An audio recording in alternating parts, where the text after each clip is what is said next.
good afternoon, good night. How you doing? This is MCM and you're listening to You're Probably Right.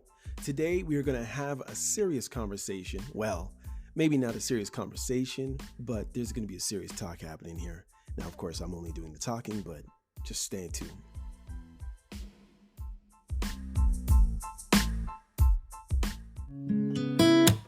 I can't seem to help. It's like you cast a spell. I'll keep loving you. You don't love me too. But I won't cry it. I'll just sing a lullaby.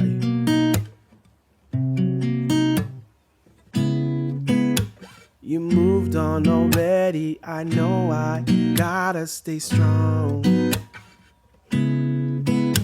You said that you love me forever, but I guess that's gone.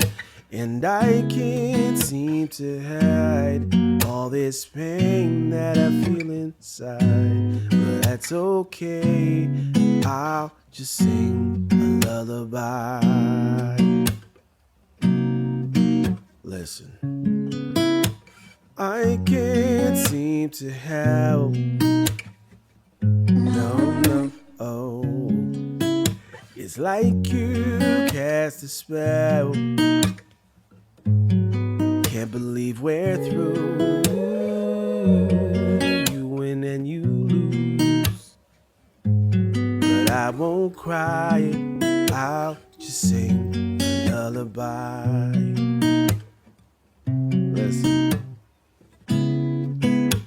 You moved on already and I know I gotta stay strong. You said that you love me forever, but I guess that's gone. And I can't seem to hide all this pain that I feel inside. But that's okay, I'll sing a lullaby.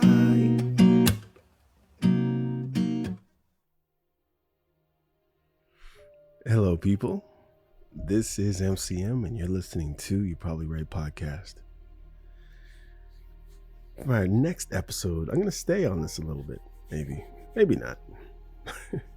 Friend zoned and over it. Why you're stuck and how to break free.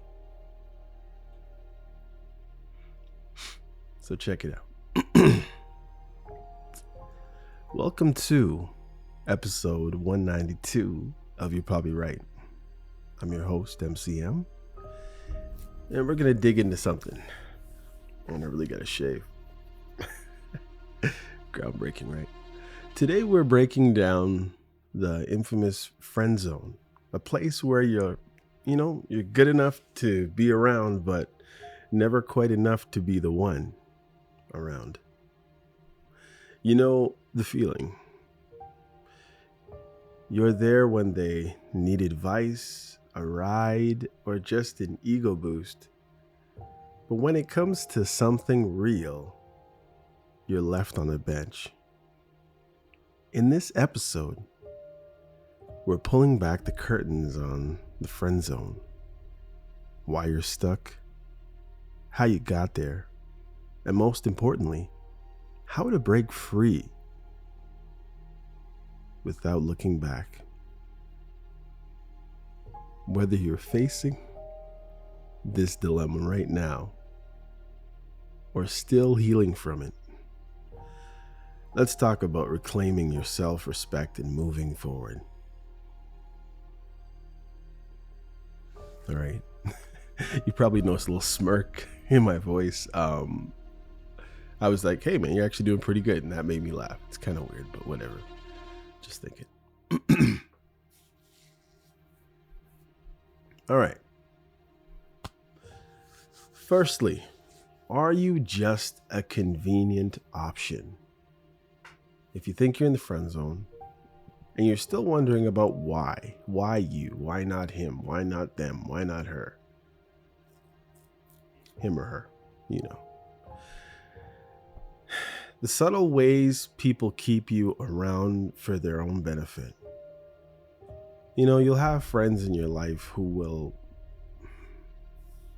want to go to the club with you, but won't want to go to the gym with you. Or will want to go to the gym with you, but certainly will not go to the club with you. They will not show up at a basketball game with you. They might take you to church. You have to know,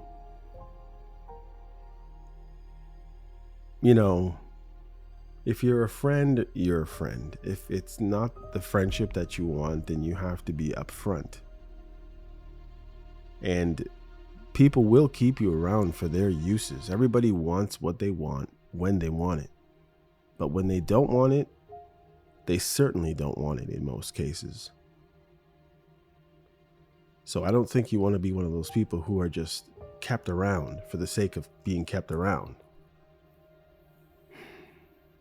Good to show off at a party with, but not good enough to marry. Good enough to do funny business with, but not good enough to marry. Good enough to marry, but not good enough to love.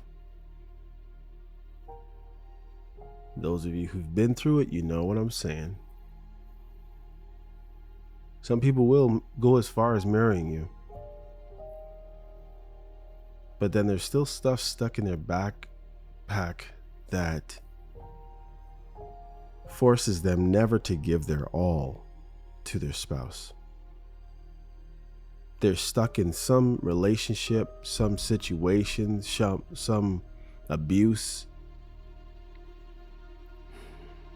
some bad behavior that just keeps them back stuck somewhere else. They left their heart there. And if they could just realize that all they need to do is pick it up, give it to the Lord,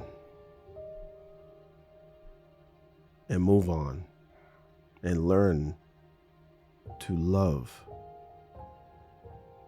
Even in a marriage, it happens. People are like, no, that's crazy. No, I believe you can be friend zoned in your marriage. You'll have those women who marry men because they can provide, because they're good fathers, because they look good, they're presentable, they clean their nails, they're 6 foot or close to it or over. But when it comes to giving their heart, that love, they stopped giving that out a long time ago, probably when they were about 24, and with who they thought was, and still is, if they were really honest, the love of their life.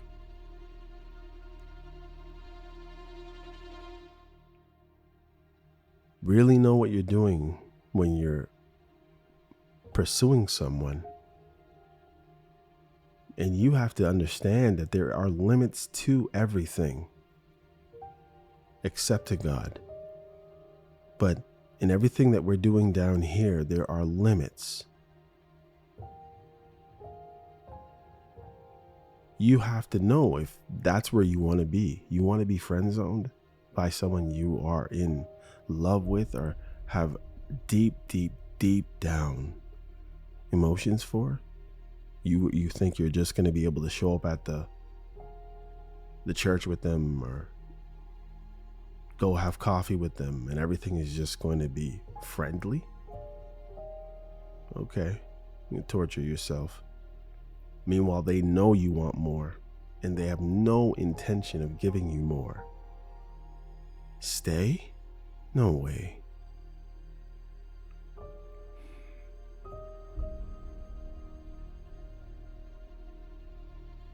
It's funny how people seek your attention, but never commit. They want you to come around. If you're not around, they say, hey, where have you been? When you're leaving, they say, hey, don't go yet. Talk to me. I need you to be that person, but not that person. Not in that way. Not today. Maybe tomorrow. I don't know.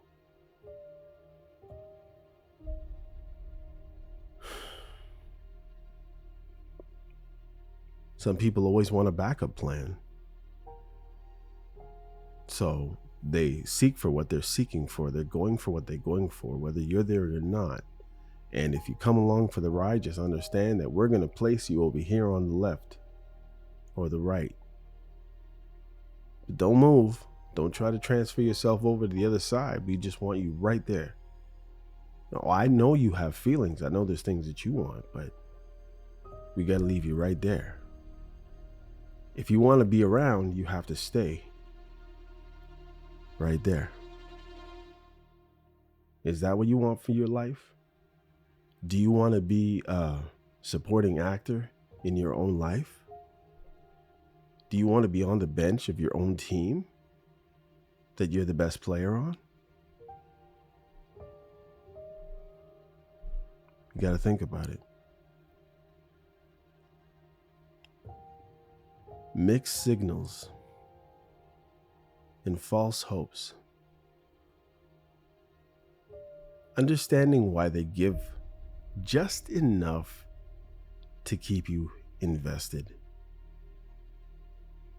Just enough of a touch on the arm.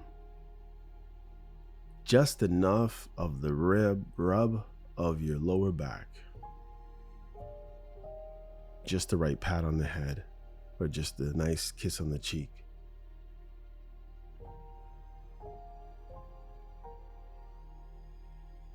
Just the right amount of free tickets for the lottery because you care about their finance, or they care about your finances and they want you to be rich.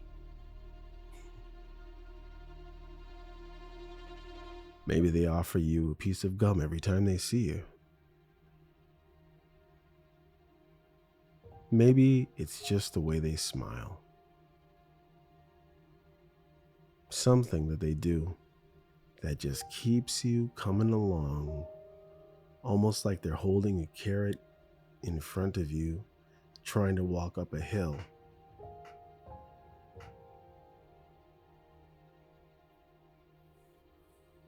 Maybe that doesn't make any sense to some people. But there's something that they give you that just keeps you chasing. And they know they're being chased. That's the sad thing about it. In many cases, they know. Sometimes they don't. But people usually know. I think if you really think about it, I mean, maybe if you're not perceptive at all, it's possible, or you just don't look into, that's the excuse people say. You don't look into things that way. You don't think about people that way. But generally, we know when someone likes us. And we know when we friend zone them. And sometimes, in most times, it stays as that unsaid thing between two people. Oh, they know. But one has decided that it's not going to be so. And the other one has decided that it's okay. They'll just stick around anyway.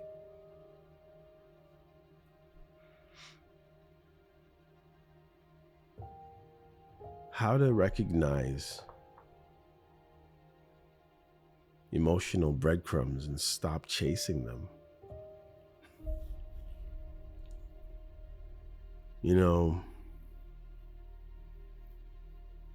Some of these people, they desire to let you off the hook in many ways and help you out.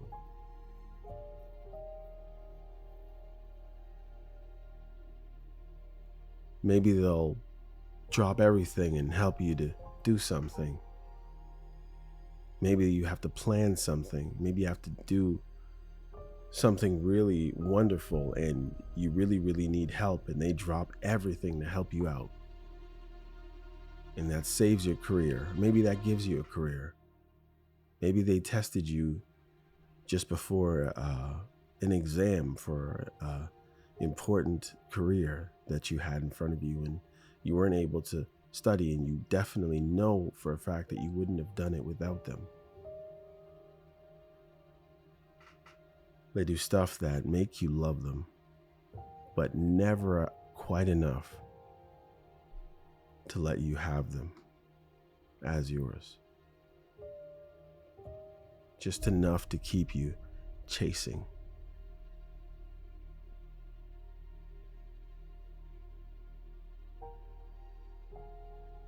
You have to be careful. Maybe they just kiss you on the forehead just so. Maybe they hold your hand in their hand just so. Maybe they lean on you when you're watching TV just so. But they never really care to see if you need to rest your head.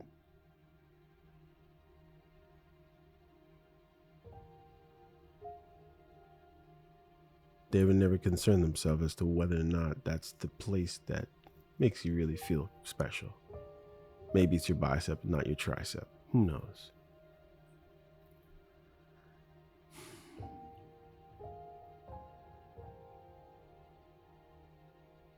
You just have to be aware of what you are and what you are as a pair of people.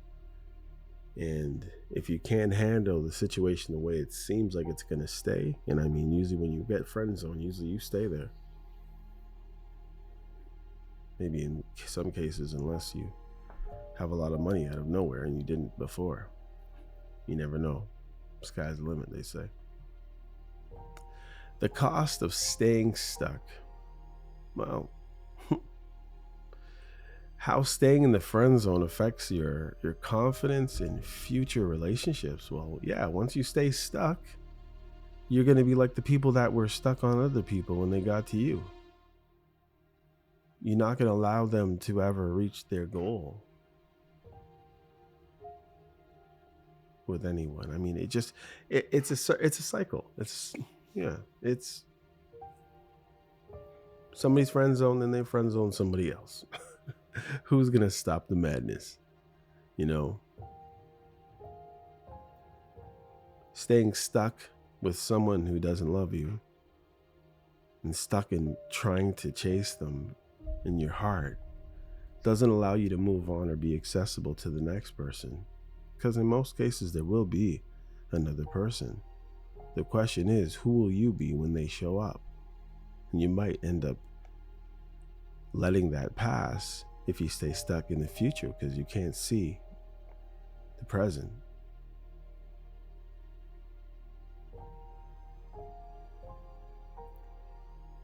The emotional toll of wanting or waiting for something that won't happen. It's horrible. Because every once in a while you feel that things are about to change and then they don't. And then you give up and then something sparks a little life again. And then you wait and you see and nothing happens. Then it gets worse. Then it gets better. And it's just a pattern over and over. And sometimes you ride this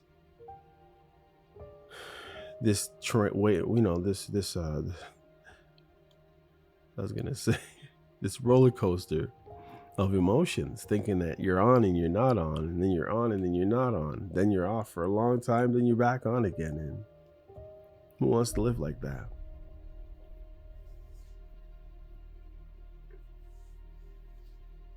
You gotta take control of the situation. You gotta set boundaries. Set boundaries. As I said last time, one of the most important boundaries you could possibly set is your time. Maybe boundaries on what you will do. Maybe where you will even appear with them, like to go out or whatever it is. Maybe you only, see them in certain scenarios. Maybe it's just work. You work together and that's it. They say don't mess where you sleep and all that stuff. Nobody does in general. When they do, they get dirty. Maybe you set boundaries for that person. Maybe you only see them on Wednesday nights at volleyball and you don't go on the same team. Who knows what boundaries you need to set, but you need to set them so you're not there damaged for the next person, longing for something that isn't going to happen and being miserable in the meantime. Reposition your life. Pivot from dead ends. You got to pivot, or you're going to be there forever crashing into it and getting hurt and not going away and getting hurt and not going away. You have to leave those things that are behind you. You can't take it into the future. It already happened. It belongs in the past. It doesn't belong with you now or in the future because it happened in the past. You have to leave it there and move on with your feelings, move on with your heart, move on with your desires, and look to God. He will direct your path. Look to His word. It will direct your path. He will direct your path. But if you stay stuck, you can't move forward in anything. You'll be doing things that you didn't think you'd do. You'll even see yourself doing them and wonder, what am I doing? But it must be done at the same time.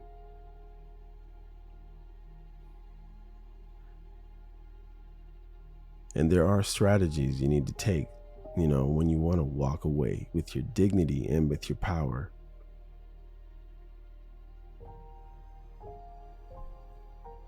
Don't let anybody talk you into doing anything that you shouldn't do, when you know you have no business doing them.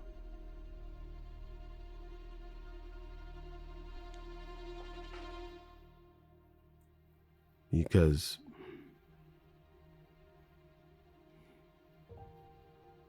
if you don't have a reason to why you're doing something, because there's a future in it, then why are you doing it? You're just being used. That's no way to live. You know if somebody has their heart in it for you, and you know when someone's being selfish. And it's not only women, it's men too.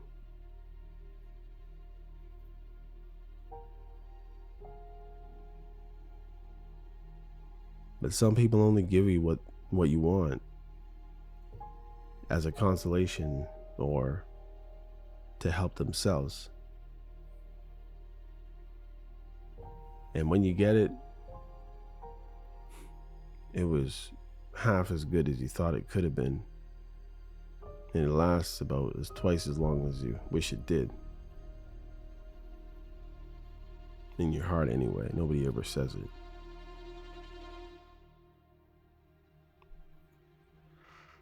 And why walking away is winning.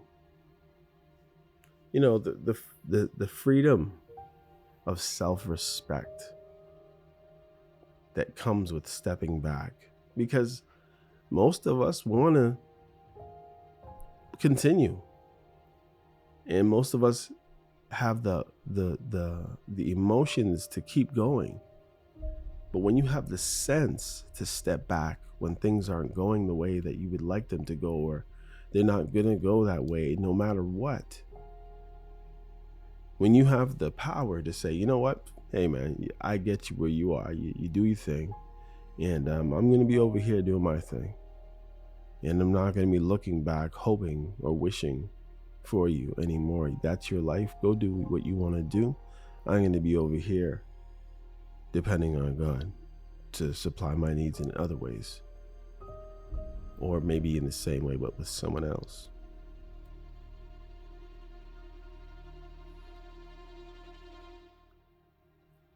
Building a future where you're valued for who you are, not what you provide.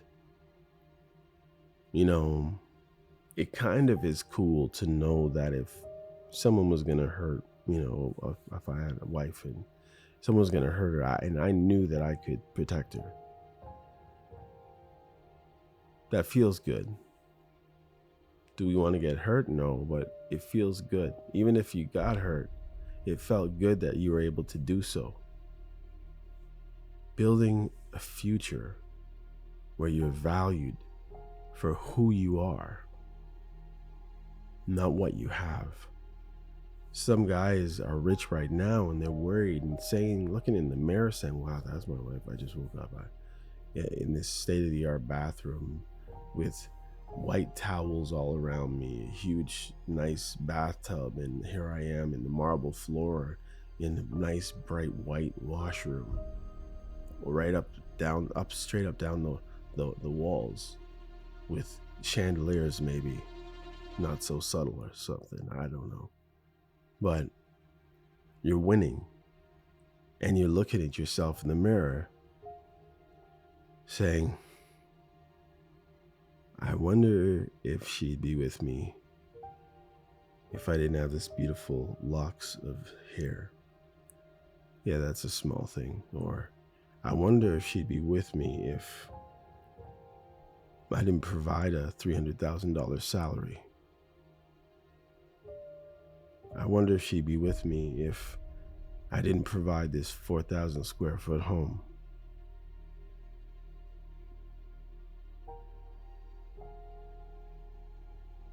And when the answer is no, she wouldn't be, you can feel it.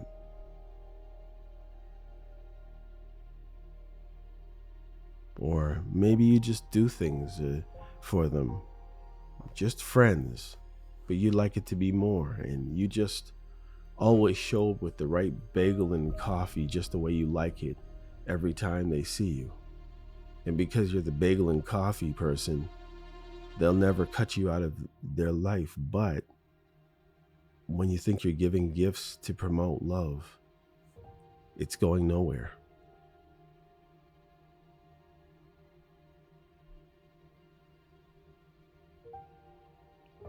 Who knows why people stay, why people hope? I don't know if they've heard stories, maybe in their family, that, I just waited just long enough for her to love me properly and marry me. I don't know. At the end of the day, the questions are you truly valued in this relationship? Or are you just a placeholder? Even though you're in a relationship, let's move it beyond the traditional way of looking at friend zone. Maybe you're zoned in the friend zone, but you're in a place of a husband or a place of a wife. And you're a placeholder because the original place is gone. Do they only reach out when they need something from you? When they need you to get them out of a financial or legal bind? When they need somebody to do something at their house or for their house? If they need you to watch their dog? That's kind of pushing it, but I doubt it'd be that infrequent. What keeps you hanging on? Hope, fear, or a lack of options? Maybe this is the only person who's talked to you in the last 3 years, the way you liked them to talk to you anyways. How would your life change if you stopped being available? Are you afraid of losing them, or losing the idea of them just for everybody else to see because you really don't care? What's stopping you from setting clear boundaries so that you can be the main person in your life? Would they do for you what you do for them? Think of all the stuff you do for them. Would they make your coffee every morning without fail? Would they wake you up 17 times as you try to get up in the morning?